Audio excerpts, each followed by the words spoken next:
This video is dedicated to my backers over on Patreon. Thanks to all of you folks for your support over the last couple of years.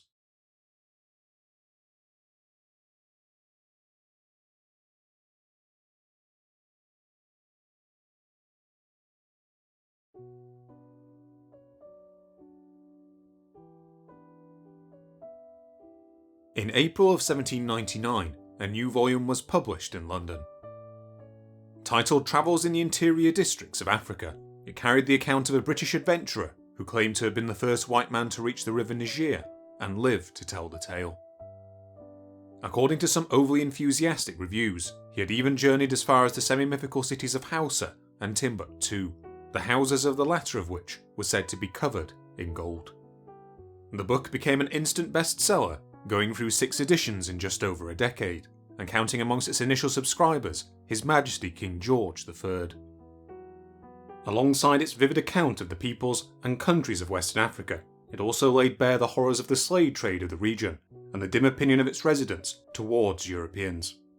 Quote, "Even the poor Africans, whom we affect to consider as barbarians, look upon us, I fear, as little better than a race of formidable but ignorant heathens." Included alongside this account was an authoritative map of the continent, based on the writings of the geographers of antiquity and revised in line with its author's account. By far the largest of these revisions came in the form of a vast mountain range that dominated the region and stretched across the entirety of the continent. There was only one problem: they never existed. Despite this, cartographers would faithfully copy them down for decades to come. And beyond these mountains, there were still vast uncertainties as to where the Niger arose, what course it took, and even the location of its final termination. For more than 30 years, this work would inspire one European adventurer after another to follow in its author's footsteps, to attempt to find the course of the Niger, and with it the city of Timbuktu. These attempts would lead these men to hardships beyond any of their understandings. More than one of them would find his death there, either through tropical illness, the hostility of the people and nations that he met along the way, or simply his own folly.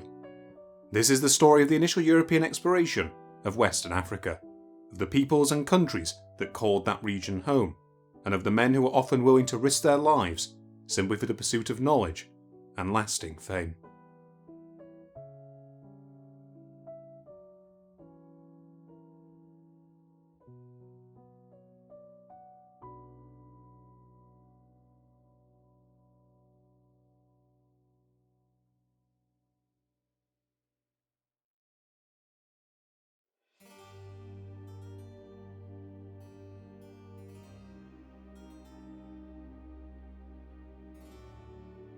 In the early 15th century, European knowledge of the geography and peoples of Western Africa was virtually non-existent.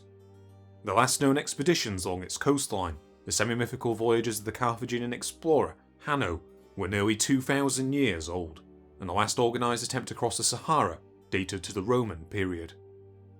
What little was known of the continent came by the way of ancient Greek and Roman authors such as Herodotus, Pliny, and Ptolemy. Chief among their reports was the knowledge that a vast river, known as the Niger, flowed throughout the region south of the Sahara, though its source, endpoint, and even the direction of its flow was unknown. Other than this, the known features of the region were largely limited to the commercial centres of Gao and Timbuk, later known as Timbuktu. This was not the case in the Islamic world, however, where the peoples and states of this region were well known due to the lucrative trade routes that stretched across the Sahara from the Muslim states of northern Africa to the West African empires of the interior. From these empires came a lucrative trade in salt, gold, ivory, ebony, pepper, cola nuts and slaves, whilst Muslim traders would in turn spread Islam deep into the Niger River basin. Between the 9th and the 15th centuries, knowledge of these regions would be spread by a number of Moroccan and Arabian travellers, who published accounts of their travels that were widely circulated throughout the intelligentsia of the Islamic world. Indeed, it was known from these accounts that 3 major empires had risen throughout Western Africa during this period. From the 9th to the 12th century, authors such as al-Bakri, Muhammad al-Idrisi, and the father of algebra himself, Muhammad ibn Musa al-Khwarizmi, published accounts describing the Ghana Empire. This powerful state was located in large areas of modern Mauritania and Mali, and controlled much of the region's trade in both gold and salt. These accounts also provided the first details of prominent settlements within the region, including the thriving commercial centre of Gao on the banks of the Niger. By the early 14th century, this state had in turn been largely conquered by the Mali Empire, which came to dominate Western Africa from Gao to the Atlantic coast. In 1324, the rulers of Northern Africa and the Middle East had witnessed the extravagant Hajj pilgrimage of the Emperor of Mali, Mansa Musa I, to Mecca. At the time, Mali controlled much of the gold trade of Western Africa due to its possession of the gold fields at Bambouk, a region known to these early Arabic explorers as Wangara. The resulting infusion of this precious material into the towns along Musa's pilgrimage route quickly resulted in its devaluation, and led to widespread economic instability. Such was the wave of excitement created by this visit, that the event even made it onto a number of European maps, particularly the work of the Majorcan school of cartographers. On the celebrated 1375 Catalan Atlas, an enthroned Musa is depicted in the regions south of the Algerian coast, alongside the centres of Gao and Timbuktu. A contemporary account of these two centres was provided to us by the 14th century Moroccan explorer Ibn Battuta in his work, The Rila. After visiting the Mali capital in 1351, he made his way downriver by boat to Timbuktu. Finding little of note at what was then a small trading town, he quickly departed for the larger centre at Gao. Mali itself would retain its hegemony over the region until the 15th century, when a new power would gradually erode its territory. By the end of the century, the Songhai Empire had expanded to eclipse both of its predecessors, with its influence stretching from the mouth of the Gambia in Western Africa to the Hausa kingdoms of northern Nigeria in the east. As with Mali and Ghana before it, much of this new state's power came from the control of critical trade routes across the Sahara and along the Niger River basin, in which the towns of Timbuktu, Guinea, and the city of Gao formed increasingly prosperous hubs. It was in roughly the same period that Songhai was consolidating its power that the first European voyages down the coast of Western Africa in nearly 2 millennia began. From the 1430s onwards, a series of Portuguese and Venetian explorers in the employ of Prince Henry the Navigator would explore the coast southwards. In 1444, Denis Dias reached the mouth of the Senegal, and 2 years later the slaver Nuno Tristão may have reached the mouth of the Gambia before his death at the hands of the local Mandinka peoples.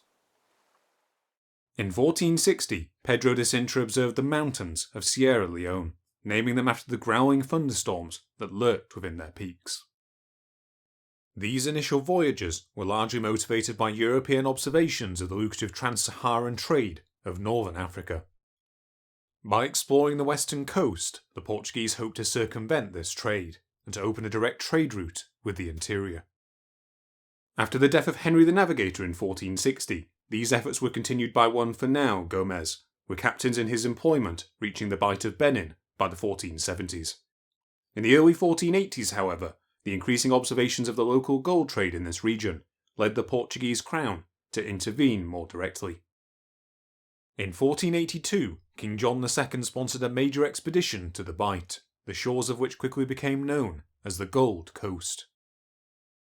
Through the seeding of garrisons along the shoreline, the Portuguese quickly established a monopoly, and by the early 16th century, this system was sending over 1/10 of the world's gold supply back to Lisbon. During this period, the Portuguese also sent a small number of embassies into the interior.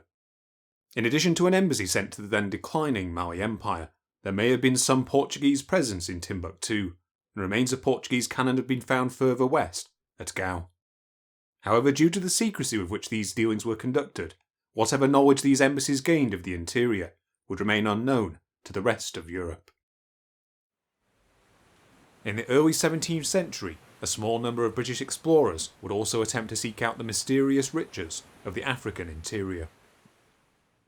In 1618, George Thompson led a small expedition up the Gambia in search of gold.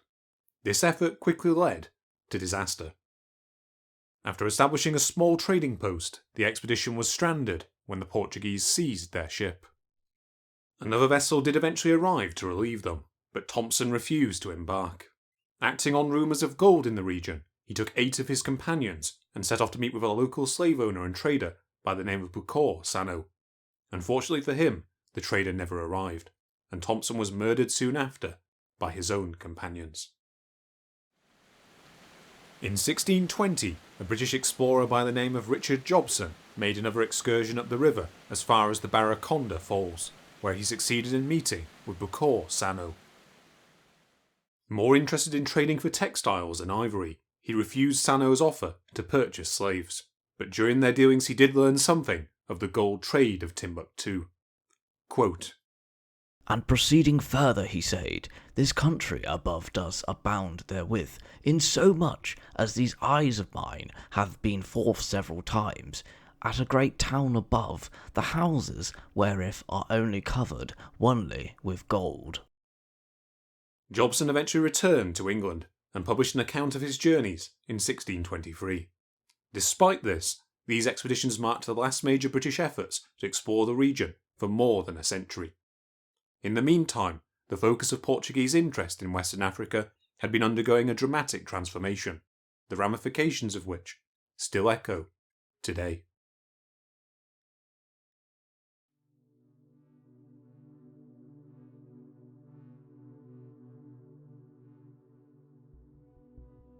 Since their initial arrival in the region, European traders had freely engaged in the local slave trade. Some of the slaves they purchased were sent back to Europe to act as domestic servants, or to the various Atlantic islands owned by the Portuguese and the Spanish to labour on sugar plantations. Others were simply resold on the African markets to generate a quick profit that could then be spent on gold. By the 1530s, however, the trade in slaves began to subsume their previous interest in gold.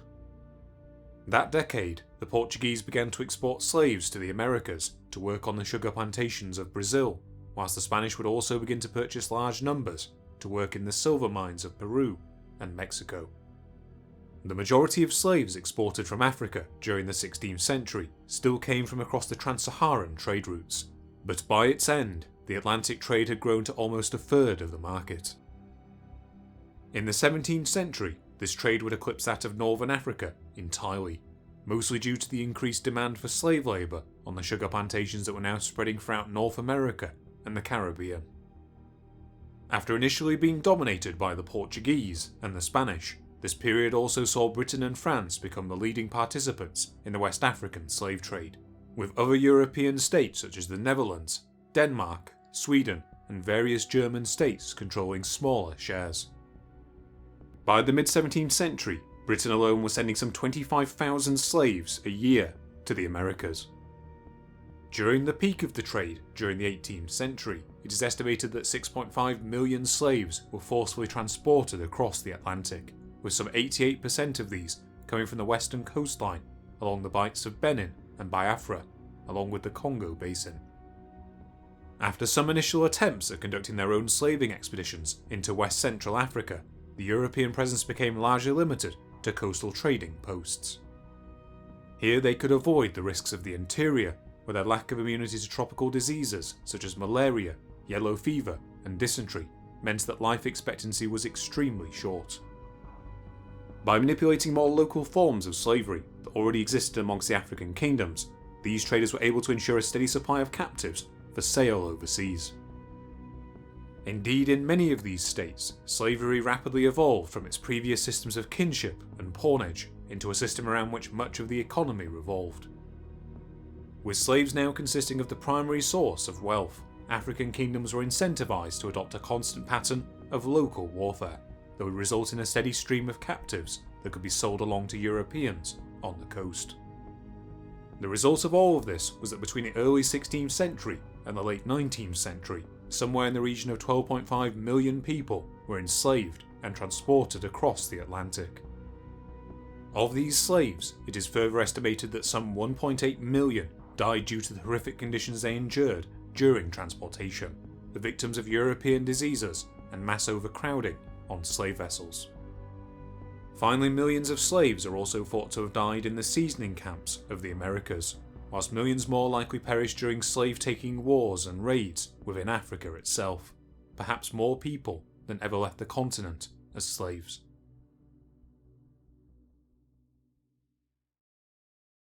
Throughout this period of increasingly intense exploitation, European understanding of the African coastline continued to grow, as shown by the production of maps displaying an increasingly accurate shape of the continent from the 15th century onwards. Yet despite these efforts, knowledge of the interior remained poor. In the mid-16th century, European ignorance of the region was temporarily improved by the works of the Moorish traveller Leo Africanus.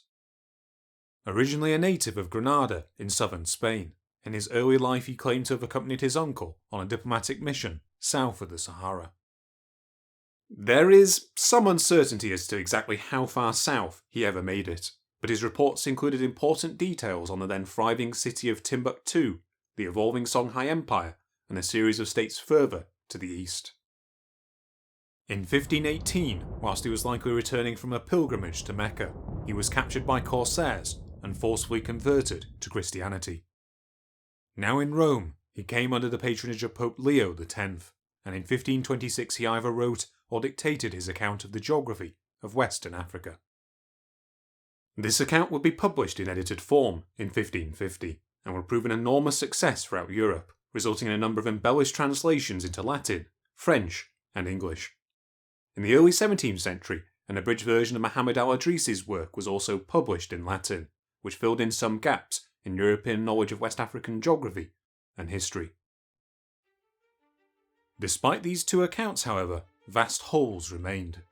Not only was there a gap of nearly 4 centuries between them, a period during which entire empires rose and fell throughout Western Africa, but both accounts contained a range of inaccuracies that would plague future cartographers. For example, in his account Leo Africanus claimed that not only did the Niger flow westwards, that he had even travelled down it in that direction, when, if he had actually done so, he would have known that the opposite is true. With knowledge of the interior thus limited, many 16th and 17th century mapmakers chose to fill these unknown spaces within these regions with fantastical elements. In addition to depicting many large mountain ranges and river systems throughout Western Africa, they also included misreported details about the wider continent. These included Ptolemy's vast inland lakes of Zaire and Zaflan, along with the fabled mountains of the moon from which the Nile was said to arise. Alongside this phantom geography, some mapmakers also chose to include depictions of fantastical creatures, with one 1554 map by German cartographer Sebastian Munster including a race of giant one-eyed creatures known as monoculi living in Central Africa. In the early 18th century, however, a revolution in mapmaking would occur that would remove many of these spurious features. Much of the credit for this transition belongs to 2 French mapmakers. The first, Guillaume de Islet, would revolutionise depictions of the region in 2 maps, published in 1700 and 1722 respectively. Adopting a more scientific approach to cartography, these maps would eliminate many of the spurious features of the continent, including common depictions of a mountain range running throughout Western Africa. This more scientific style of mapmaking would culminate in the works of Jean-Baptiste d'Anville, who erased much of the imaginary details that remained. D'Anville would also go a step beyond his predecessors by depicting areas for which nothing was known, simply as they were, blank spaces on the map. D'Anville's maps of 1727 and 1749 would prove highly authoritative amongst mapmakers, and would influence their works well into the 19th century. The transition to this style of only depicting verifiable details on maps is often heralded as a major shift to a more scientific mode of mapmaking. But even with this shift to only depicting regions for which reported information was available, D'Anville's maps still contain a highly inaccurate picture of West African geography. This is understandable given the lack of information regarding these regions, but in composing his map, D'Anville would also make a number of mistakes that would distort the geography of Western Africa for decades to come. One of these mistakes would come from D'Anville's attempts to reconcile the accounts of both Leo Africanus and al-Idrisi over the location of Ghana and the gold-producing region of Wangara, slightly to the east. By mistakenly equating al-Idrisi's Ghana with Leo's Kano, a state some 1,000 miles to the east, D'Anville distorted the entire geography of the region, with Ghana and Wangara now appearing halfway across the entire continent of Africa. D'Anville also confused matters further by trying to reconcile the theories of both Herodotus and Ptolemy regarding the final fate of the Niger. The result was that whilst he correctly displayed the Niger as running eastwards, he depicted it breaking up into a series of inland lakes in the region east of Wangara, a small portion of which continued on to link with the Nile. Putting these mistakes aside, D'Anville's efforts threw into sharp relief just how limited European understanding of the African interior really was. But despite this, interest in exploring this mysterious region remained low for much of the rest of the 18th century, and most wealthy Europeans seem to have been happy simply to profit off the African trade. Towards the end of the century, however, the idea of African exploration began to catch on in Britain. Here much of this newfound interest came from the increasing proliferation of travellers' accounts from other areas of Africa. At roughly the same time, the spread of Enlightenment ideals throughout the literate classes of Britain led to a rise in interest in scientific exploration. For this, much early credit is given to the Swedish botanist Carl Linnaeus, who would commission his best students to travel the world seeking new plant species from the mid-18th century onwards. Starting from 1768, far greater interest in exploration was generated by Captain James Cook's 3 worldwide voyages, which brought lands previously unknown to Europeans, such as Hawaii, Australia, and many of the islands of the Pacific, to the attention of literate Britons. With many of the known details of Africa still coming from accounts now hundreds of years old, the prospect of increasing their knowledge of the geography and political composition of this area would have been of prime appeal to men of science. Another major impetus for African exploration came from the emerging commercial opportunities that its interior was thought to possess.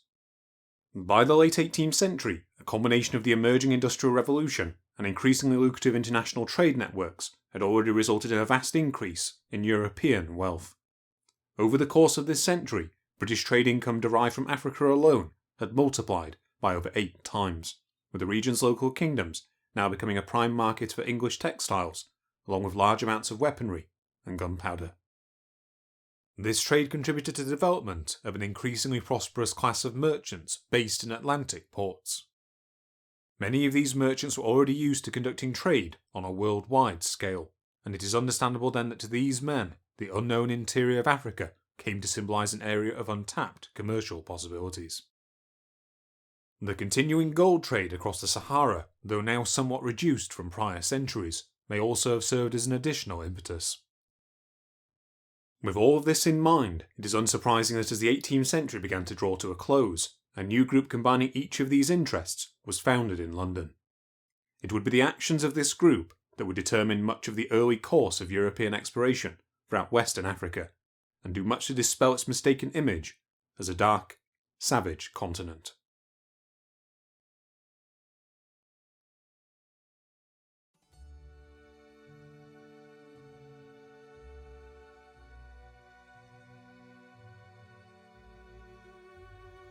On the evening of June 9, 1788, members of the Sunday Club were dining together at St Albans Tavern in London. The group, which had been inaugurated that year, was one of only many dinner clubs then popular in the capital as a source of intellectual conversation and company. Amongst its 12 members were 6 Fellows of the Royal Society, including the botanist Sir Joseph Banks. By this time, Banks was already famous for accompanying Captain James Cook on the Endeavour during his first voyage around the world from 1768 to 1771, during which he had become one of the first known Europeans to reach the eastern coast of Australia and had briefly visited Africa itself at the Cape of Good Hope. The rest of their group were rounded out by 3 peers of the realm, the Bishop of Llandaff, a retired general, and even a member of the House of Commons. On this particular evening, the discussion went far beyond that of any normal convivial gathering, with talk turning to the dire state of European understanding of the African continent. To quote the plan of action later drafted from this meeting, "But notwithstanding a progress of discovery on the coasts and borders of that vast continent, the map of its interior is still but a wide extended blank, on which the geographer, on the authority of Leo Africanus, and of the Sheriff Idrisi, the Nubian author, has traced, with a hesitating hand, a few names of unexplored rivers and of uncertain nations. The course of the Niger, the places of its rise and termination, and even its existence as a separate stream, are still undetermined. By the end of the evening, the group had decided that given the lack of progress in exploring the region, they themselves should act. They concluded by passing an ambitious resolution. That as no species of information is more ardently desired or more generally useful than that which improves the science of geography, and as the vast continent of Africa, notwithstanding the efforts of the ancients and the wishes of the moderns, is still in a great measure unexplored, the members of this club do form themselves into an association for promoting the discovery of the inland parts of that quarter of the world. With this resolution, the Association for Promoting the Discovery of the Interior Parts of Africa, better known as the African Association, was formed. Henry Beaufoy MP was promptly elected its secretary, and in November of that same year, Banks would be elected president of the Royal Society, a position he would hold for another 41 years. Whilst Banks would never publish anything of note within his lifetime, his position as a major patron of scientific activity would have a profound effect on government policy and lend credibility to this new organisation. From its founding group of 12, by 1790 the association had grown to over 90 members, and from the beginning the goals of this membership were mixed. In addition to prominent businessmen and men of science such as Banks, its membership also included ardent opponents of the slave trade such as Beaufoy, Richard Watson, and the great abolitionist William Wilberforce, along with equally passionate advocates for slavery such as Sir William Young and Bryan Edwards.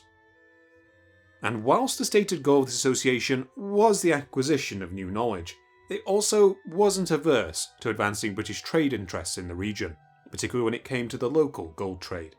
To quote the author Robin Hallett, "They were all men of affairs. As they looked to Africa, their vision was not distorted by the crude images of strange men and strange beasts that bemused so many of their contemporaries. Rather, they speculated on the products that the unknown interior might reveal, the markets those teeming millions might afford the growing manufactures of Great Britain." Despite these competing motives, the main goal of the association seems to have been non-partisan enough to accommodate its mixed membership. And indeed, within only 4 days, its newly elected committee had already made a start on its lofty resolution. On the 13th of June, they recruited an English-born diplomat by the name of Simen Lucas to attempt an overland approach to Timbuktu and the Niger from the north. Lucas was well qualified to the task. Born the son of a London wine merchant, he was sent to Cadiz in southern Spain whilst a young man in order to learn the family trade. Here he was captured by Barbary pirates and sold into slavery in Morocco. After 3 years of servitude, he was eventually freed, after which he returned to Gibraltar in southern Spain. Soon after, he was recruited by the local governor, Edward Cornwallis, to return to Morocco as a vice-consul, a position he remained in for the next 16 years. As a result of all this, he was not only familiar with the northern coast of Africa, but he also spoke fluent Arabic, the dominant language of the region, and of much of the sub-Sahara to the south. By June of 1788, he was attached as an interpreter to the court of George III, whereupon he came on the association's radar. Exactly how the association was able to recruit Lucas so quickly after its formation is still uncertain, though it was known that he had family connections with its secretary, Henry Beaufoy. Either way, a plan was quickly put together, and tasked with making an approach to Timbuktu from the northern coast across the trans-Saharan trade routes, Lucas set off to Tripoli in August of 1788. By the time he left England, however, another explorer had already been dispatched by the association, arriving in Cairo the same month that Lucas set sail. This second explorer was an acquaintance of Banks named John Ledyard, an American who in 1776 had been a passenger on Captain James Cook's third and final voyage.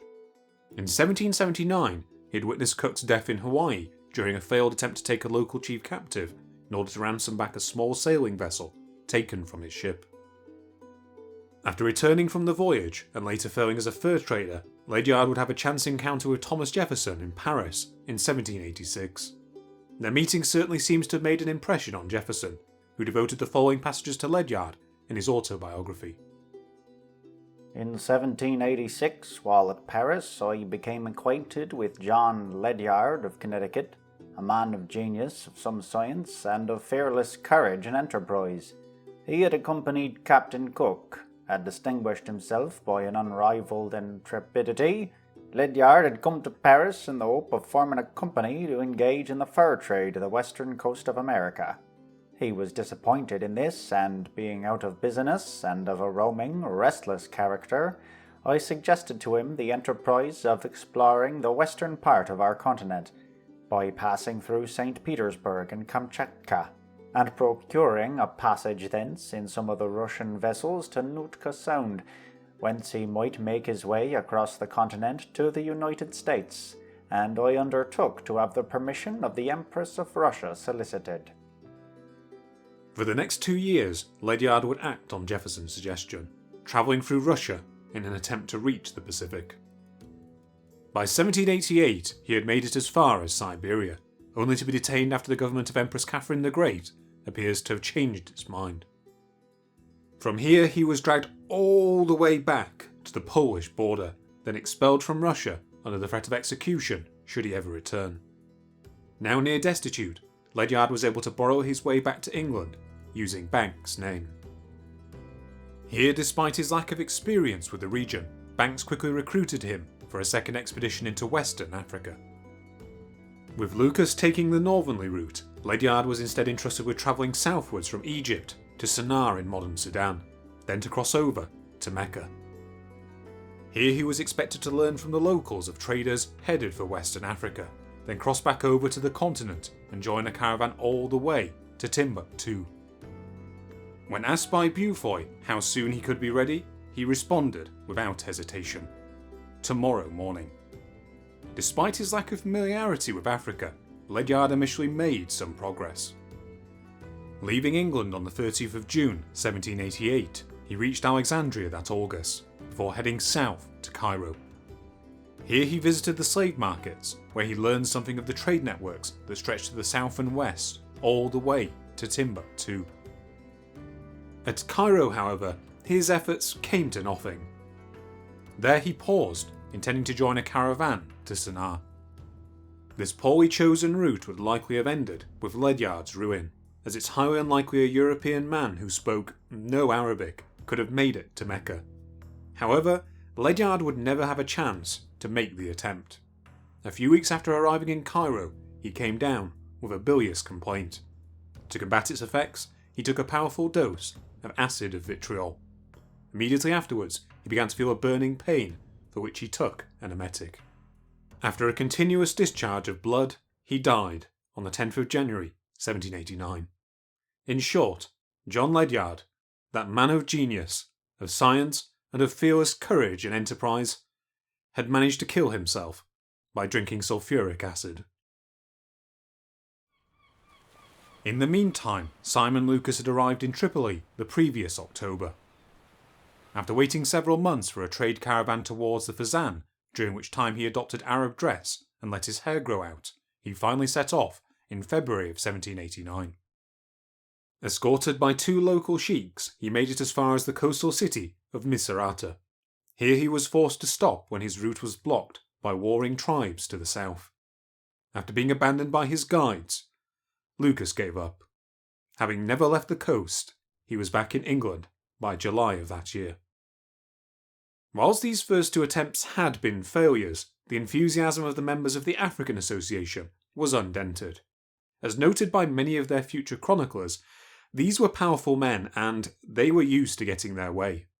And whilst these first 2 explorers had failed in their goals, both had managed to pass on reports containing new information on the towns, kingdoms and trade routes of Western Africa.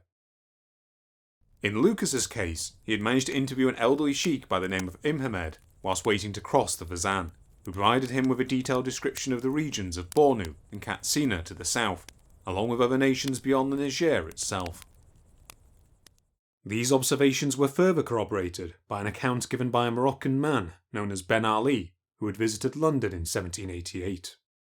These new findings were included in the published proceedings of the association, written by Beaufoy in 1790, which was accompanied by a map of the known geography of Africa. To compile this map, Beaufoy selected an eminent geographer, an Englishman by the name of Major James Rennell. Rennell was best known for his mapping exploits in British India, which he conducted in his post as the Surveyor General of Bengal. After being forced to resign his post there due to an injury, Rennell had focused much of his interests on Africa. Duly acknowledged by the association as an authority on the region, Rennell had been made an honorary member, and would continue to produce maps for the association for the succeeding decade. In composing his map for the 1790 proceedings of the association, Rennell would draw upon the works of Herodotus and other ancient authors, along with the works of Leo Africanus and Muhammad al-Idrisi. And it was with this map in mind that the future explorers of the African Association would set out. In constructing it, he very much followed in D'Anville's tradition of only depicting areas for which he had direct reports.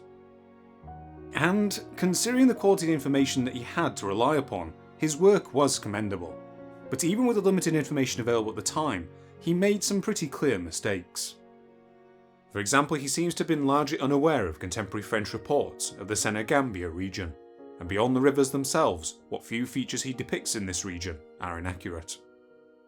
Like D'Anville before him, he also mistakenly equated different authors' accounts of the location of Ghana and the gold-producing areas of Wangara, distorting the entire map eastwards.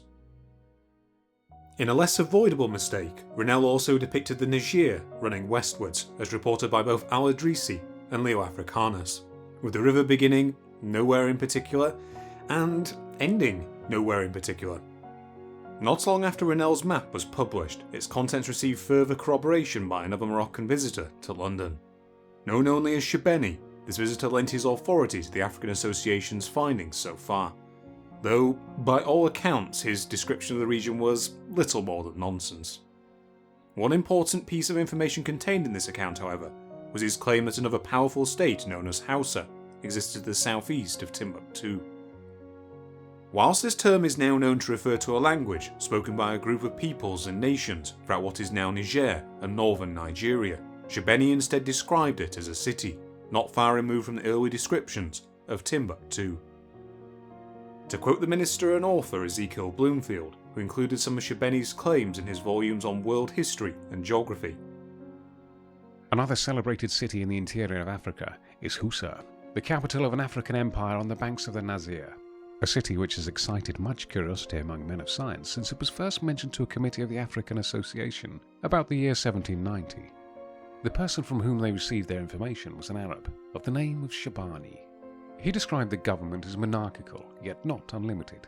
Its justice is severe, but directed by written laws, and the rights of landed property as guarded by the institutions of certain hereditary officers, whose functions appear to be similar to those of the Kanungos of Hindustan, and whose important complicated duties imply an unusual degree of civilization and refinement. In 1790, the African Association began its third expedition into Western Africa. This time the goal was not to find Timbuktu or the Niger, but to reach this impressive Hausa instead. As both the northern and the eastern routes had failed, it was decided instead to try the western route, with the expedition beginning from the mouth of the British-controlled River Gambia, then thought to be only some 350 miles from the Niger. For this expedition, Banks recruited another explorer, this time an Irish adventurer by the name of Daniel Houghton. His objectives were threefold: to travel up the Niger, a journey still thought to be upstream, to observe the wealth and population of Timbuktu, and most importantly, to find the state of Hausa and the commercial opportunities that it may hold. By all accounts, Houghton was a good fit for the mission. In addition to having been on an official mission to Morocco in the 1770s, Houghton had spent 4 years stationed on the island fortress of Gorée off the coast of modern Senegal during its brief time under British control between 1779 and 1783. Here he picked up both some Arabic and Mandingo, the principal language of the Mandinka peoples of Western Africa.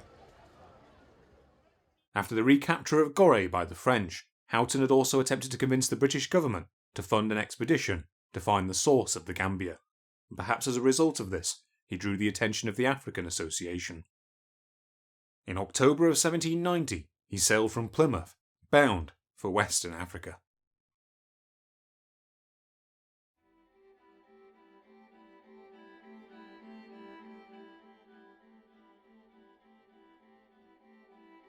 The region that Houghton arrived in was much changed since that of Leo Africanus. In 1591, a mercenary force sent by Sultan Ahmed al-Mansur of Morocco had defeated the Songhai Empire at the Battle of Tondibi, after which it quickly collapsed. Since then, no further empire had yet risen to dominate the region, which was instead made up of a patchwork of states and kingdoms. Towards the western coast lay smaller nations such as Wuli, Bondu and Bambuk, whilst further east lay the kingdoms of the Bambara peoples, Kata and Segu, the latter of which had come to control the city of Jine. To the north lay the Moorish kingdom of Ludamar, whilst further east Timbuktu and Gao were the focus of a small state led by the descendants of the conquerors of the Songhai Empire. By the end of the 18th century, the state had increasingly fallen under the sway of the confederations of the Tuareg peoples to the east, to whom it had been forced to pay tribute since 1787. As with Lucas before him, Houghton's expedition quickly ran into trouble. After arriving in Barra on the Gambia, he proceeded to the town of Jonkakonda, where he was soon forced to flee upriver after overhearing a plot amongst the local traders' wives to kill him. Arriving at Medina, capital of the Kingdom of Wuli, he was received favourably by its ruler, but was forced to move on eastwards after a fire destroyed large parts of the town and most of his possessions. After losing yet more of his goods to an absconding interpreter, he received a frosty reception at the neighbouring nation of Bondu, followed by an improved one by its rival at Bambuk. Here he was able to interview a local sheikh who was familiar with both the Niger and Timbuktu, whose observations he was able to send back to London. After sending a final brief note from Sim Bing, dated the 1st of September 1791, which stated that he had been robbed of all of his belongings, Houghton disappeared. Later it would transpire that he had been tricked into taking the desert route to Timbuktu in the company of a number of local merchants. 2 days into the journey, he had attempted to turn back, only to be robbed and left for dead by his comrades. Returning to a local watering hole, he was refused food by the locals, after which he was either killed or starved to death.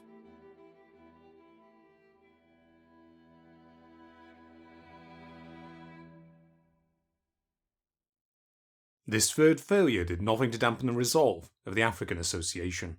Whilst this trip had again ended in the death of their employee, he had succeeded in passing along several previously unknown details regarding the various towns and locales of the route to Timbuktu. Chief among these details was the information that the Niger flowed eastwards. To quote Houghton, "In the river that I am going to explore, they have decked vessels with masts, with which they carry on trade from Timbuktu eastwards to the centre of Africa.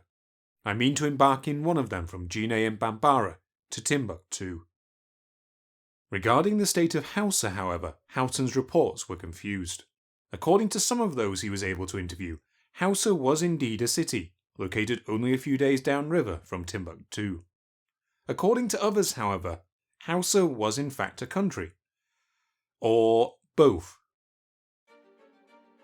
Despite this continuing uncertainty, finding Hausa would remain a primary focus of the African Association, even more so than Timbuktu or the Niger.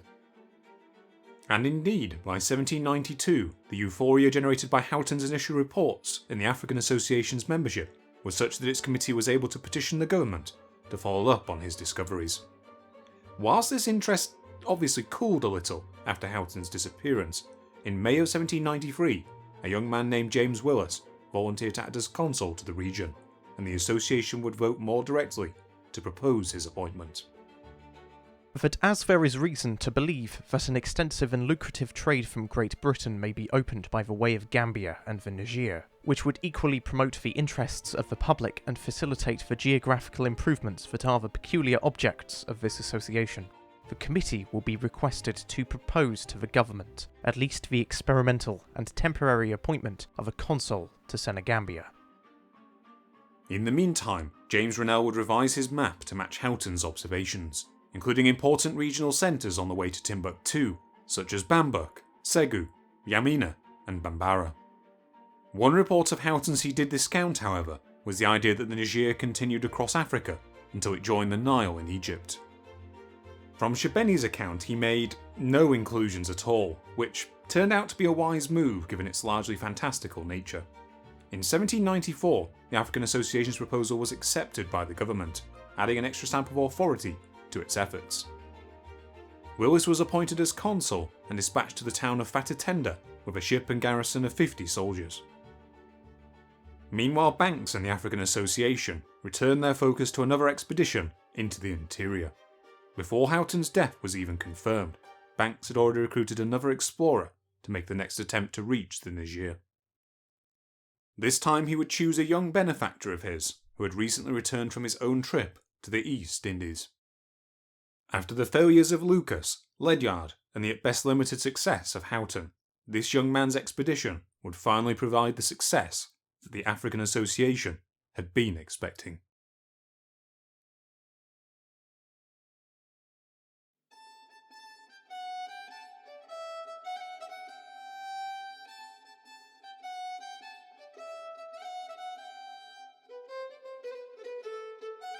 On September 10, 1771, Mungo Park was born at Foulshiels near Selkirk, the seventh child of a Scottish tenement farmer of moderate means.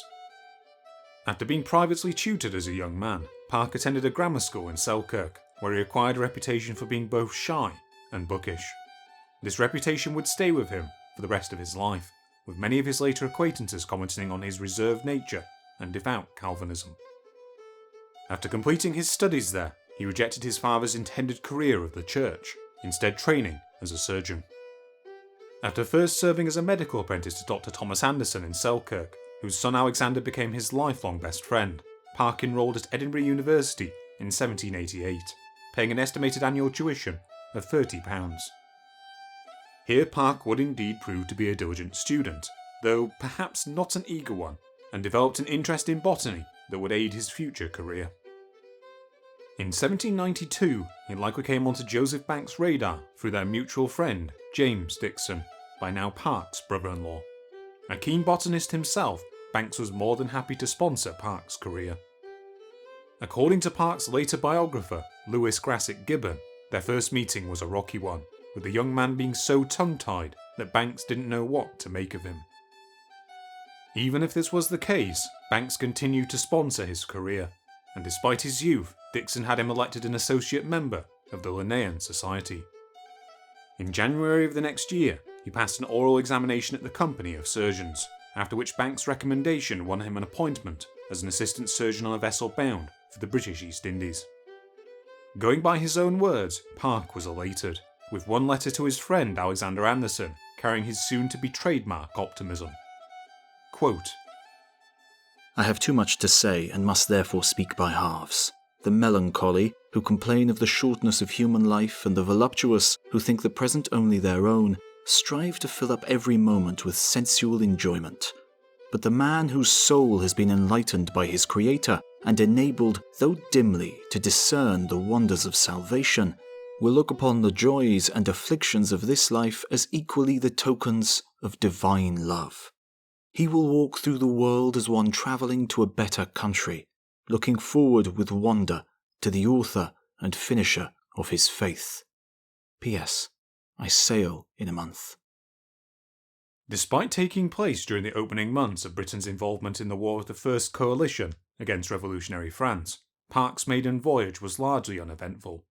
Departing in a convoy on the 5th of April, Park's vessel arrived in Sumatra 4 months later. After arriving at the British fort at Bearncoolen, Park busied himself for the next 3 months by recording the local wildlife and flora. In November, his vessel began its return voyage. After stopping at St. Helena in the Atlantic, later known as the location of Napoleon's exile, he arrived back in London on the 2nd of May, 1794. As Kenneth Lupton noted in his biography, Mungo Park, the African Explorer, Park had the good fortune to arrive right as the African Association's 4th expedition was being planned. Unable to find his preferred appointment as a full-ship surgeon on another voyage, he instead volunteered his services to the association. Despite Park's lack of experience in African affairs, Banks had been impressed by the young man's reports on the fauna of Sumatra, and it seems to have been on his recommendation that he was duly offered the position. As with his predecessors, it was decided that Park would travel lightly. This was done for 2 reasons. Firstly, it was thought in that appearing impoverished, he would be less likely to be the target of robberies. Secondly, it served to save the association's limited funds, the organisation at that time being reliant on its membership's dues. Along with a flat sum of £200 for outfitting his expedition, Park received a fairly meagre wage of 7 shillings and 6 pence a day, or about £29 in modern terms. After being delayed for some months whilst the new consul James Willis prepared his escort, Park finally set sail on the 22nd of May. Before leaving, he wrote to his brother, stating that he expected to be back within 2 years. After a month at sea, he set foot in Africa at the town of Beaufoy on the Gambia on June 21st. The instructions he carried were identical to those of Houghton: to find the Niger, to determine its rise and termination, and if possible, to find the mythical cities of Hausa and Timbuktu. From Beaufoy, Park quickly travelled upriver to the trading post of Pisania. Here he met its principal occupant, a slave owner named Dr. John Laidley, who would provide Park with further assistance for his journey. Park would spend several more months at the trading post, waiting for Consul Willis to arrive and for the rainy season to end, during which time he came down with a fever that was most likely malaria. Unlike some of the African Association's previous adventurers, he survived this experience, and whilst recovering he took the time to learn the language of the Mandinka peoples of the region. After Willis failed to arrive, he decided to depart. To accompany him, Laidley provided him with 2 servants, a freedman named Jobson and a domestic slave named Demba, along with several other companions. In preparation for his journey, Park also bought a horse and a pair of pistols, along with asses for his companions. In addition to the compasses, sextant and thermometer that he had brought with him from England, he also added a small number of trade goods, 2 days' provisions, and a number of trinkets such as beads and amber to give to the local kings. After sending back his correspondence to England, outlining what he had learnt of the area ahead, he set off eastwards on the 2nd of December 1795. Even then, he suspected that few of the people he had met ever expected to see him alive again. The journey itself began pleasantly enough for Park and his companions as they journeyed amongst rolling hills covered in thick woodland and hiding fertile valleys. Refusing to adopt the local dress, Park would have been instantly recognisable as a European, outfitted as he was in a wide beaver skin hat, a shirt and waistcoat, a long heavy coat, and the distinctive yellow nankeen breeches of the time. After being brought before the Mansa of Woolley at the town of Medina, who tried to dissuade him from his journey, he travelled on to Kolo. Here he observed a traditional ritual designed to subjugate the town's women, of which he wrote an unsympathetic account. The name of this ritual, which Park gave as Mumbo Jumbo, would go on to become a European byword for meaningless superstition. After 10 days' travel to the northeast, he reached the fertile kingdom of Bondu, a tributary of Kajaja to the northeast that had given Houghton a hostile reception. At the nation's capital, he successfully convinced its ruler, Imadi Asata, that he was not merely a trader seeking to avoid tolls, and endured with good humour the mockery of the women of the court. To quote Park himself, "They rallied me with a good deal of gaiety on different subjects, particularly on the whiteness of my skin and the prominency of my nose. They insisted that both were artificial. The first, they said, was produced when I was an infant by dipping me in milk, and they insisted that my nose had been pinched every day till it had acquired its present unsightly and unnatural conformation." After a fairly uneventful stay, Park continued on into the neighbouring nation of Kajaja.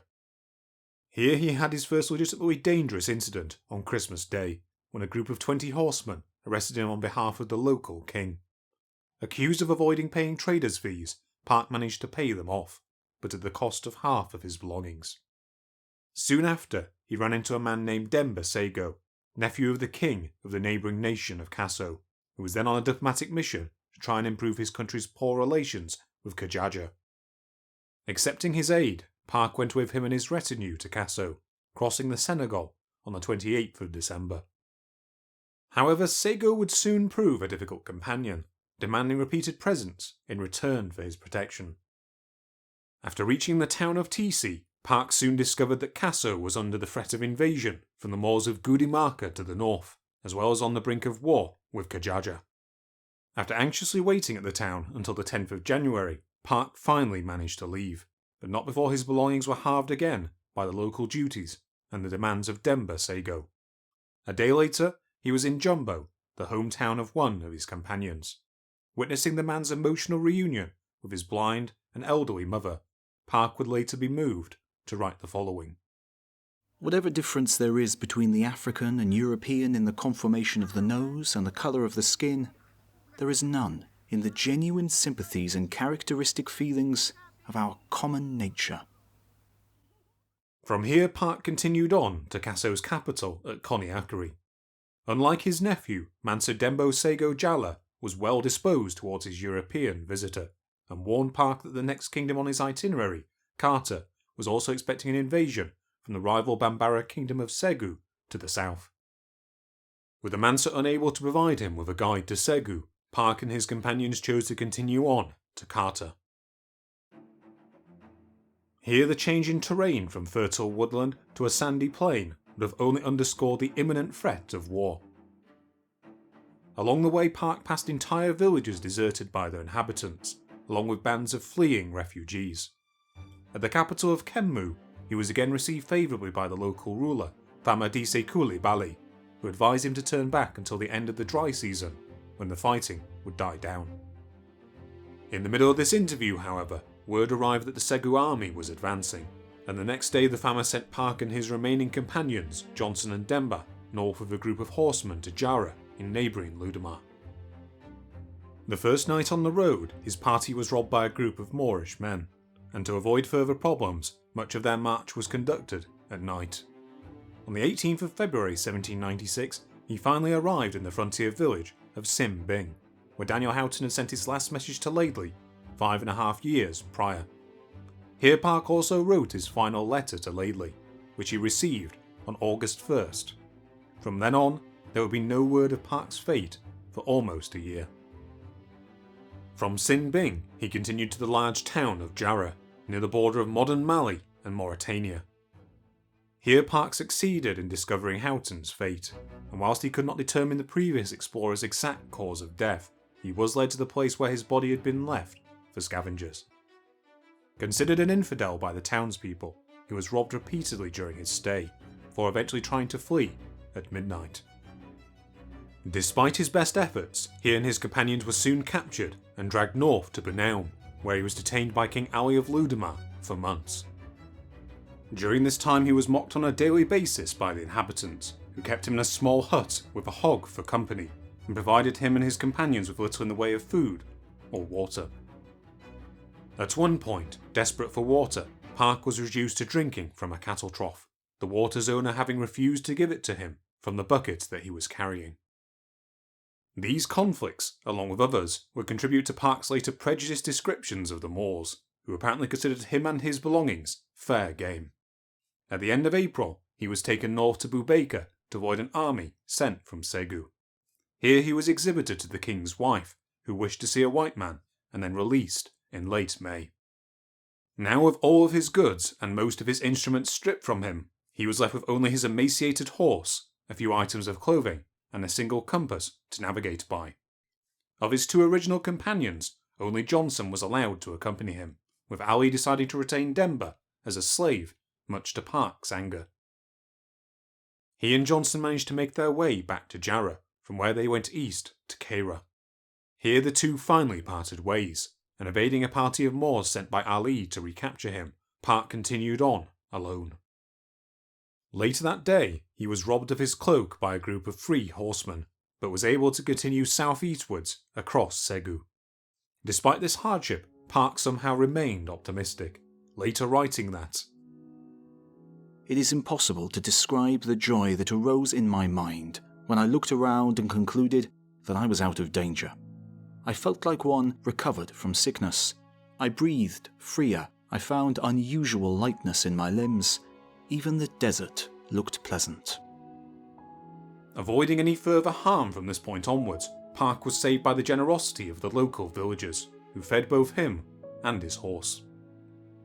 He made it to Segu in time for the rainy season, which made the roads slick and travel difficult, and often Park was forced to go barefoot to preserve both his boots and his mount's strength. Finally, On July 20th, 1796, Park was told that the Niger, known here as the Joliba, lay only 1 day away.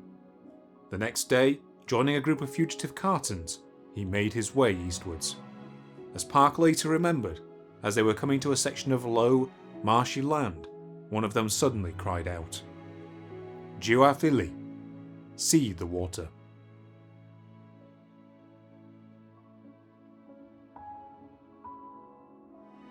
And looking forwards, I saw with infinite pleasure the great object of my mission, the long sought-for, majestic Niger, glittering to the morning sun, as broad as the Thames at Westminster and flowing slowly to the eastward.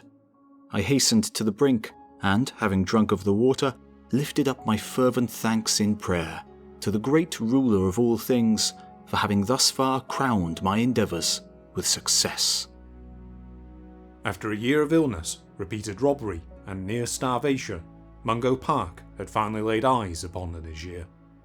By this point, he would have been unrecognisable as the young man who had left Bisanya 8 months earlier, dressed as he was only in a few ragged garments, with long hair and a flowing beard.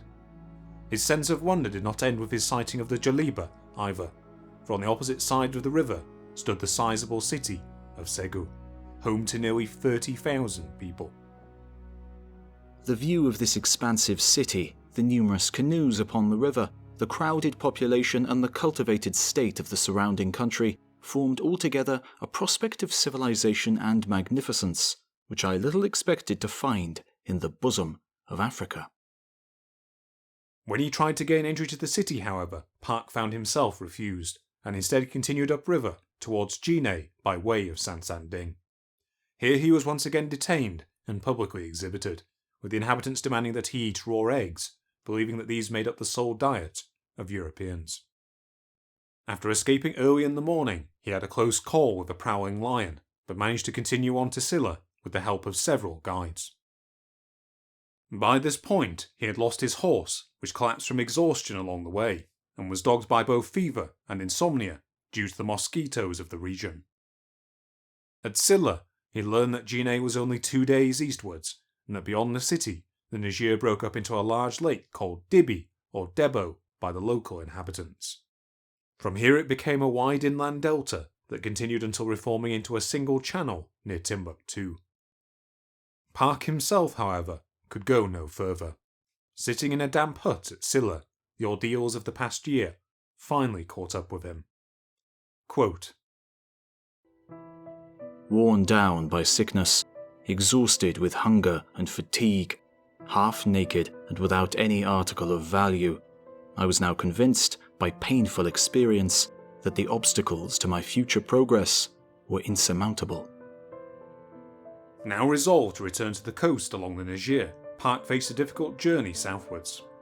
Along the way he would be reunited with his somewhat recovered horse, though it would prove of little use to him in the long term. As he travelled through Segu, he came under increasing suspicion as a spy, and along the road many villagers refused to admit him, though he remained at liberty. Park himself would deny any charges of spying, although later many of the details that he learned of these countries were indeed used in such a fashion by other Europeans. Now moving westwards along the Niger past the city of Segu itself, Park found himself in a part of the country of which he had no knowledge. Whilst he found the rains here less of an obstacle than before, they served to keep his clothes constantly damp, and he and his horse were forced to cross multiple streams along the way. Here Park entered the former heartland of the now long collapsed Mali Empire. Whilst the area itself was fertile and prosperous, it was not yet the harvest season, and often the only food available to Park was some raw corn soaked in water. One of the few good meals he received during this time was when he wrote a Safi for a freedman, a charm written on a board, then washed off into a draft and consumed. After passing through Nyamina, he arrived back into Mandingo-speaking territory, entering the then small city of Bamako, now the capital of modern Mali. At this prosperous but small settlement, he received a more civil welcome from the town's Moorish merchants than he had received to this point, who informed him that he would have to change his route, as it soon crossed the Joliba and no ferry would take him or his horse across. After attempting to discourage Park from travelling further during the rainy season, the merchants finally relented and gave Park a guide to continue inland. Despite this promising development, the next stage of his journey did not start well. Leaving the river, he and his guide, who he described as a singing man, followed a difficult road westwards. Soon after, his guide got both of them lost, gave Park some vague directions, and then scampered off up a hillside faster than either he or his horse could follow. After retracing his steps, Park found what he believed to be the correct path, and continued on. It was here, wandering alone through hilly territory, still suffering from a fever, and exhausted from the day's travels, that he made an observation that would distort European maps of Africa for nearly a century. I gained the summit of a hill, from whence I had an extensive view of the country. Towards the southeast appeared some very distant mountains, which I had formerly seen from an eminence near Marabou, where the people informed me that these mountains were situated in a large and powerful kingdom called Kong. After a short stay in the small village of Kuma, he continued on the next day in the company of some of its residents. Around 11 o'clock that morning, he and his companions were confronted by men armed with muskets on the road. Hoping that they might be elephant hunters, Park approached them, only to be detained and marched deep into the surrounding woodland. Here he was robbed of his horse, most of his clothing, and after being threatened at gunpoint, his final compass. Left alone now, with only a single ragged shirt and a pair of torn breeches, along with a hat he had used to contain the notes he made along the way, Park gave in completely to despair. Whichever way I turned, nothing appeared but danger and difficulty. I saw myself in the midst of a vast wilderness, in the depth of the rainy season, naked and alone, surrounded by savage animals and men still more savage. I was 500 miles from the nearest European settlement.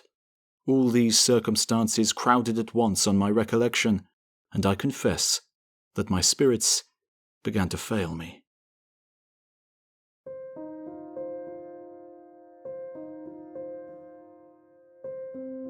Alone, destitute, and desperately ill, Park felt that his end had come. He lay down on the ground and waited to die.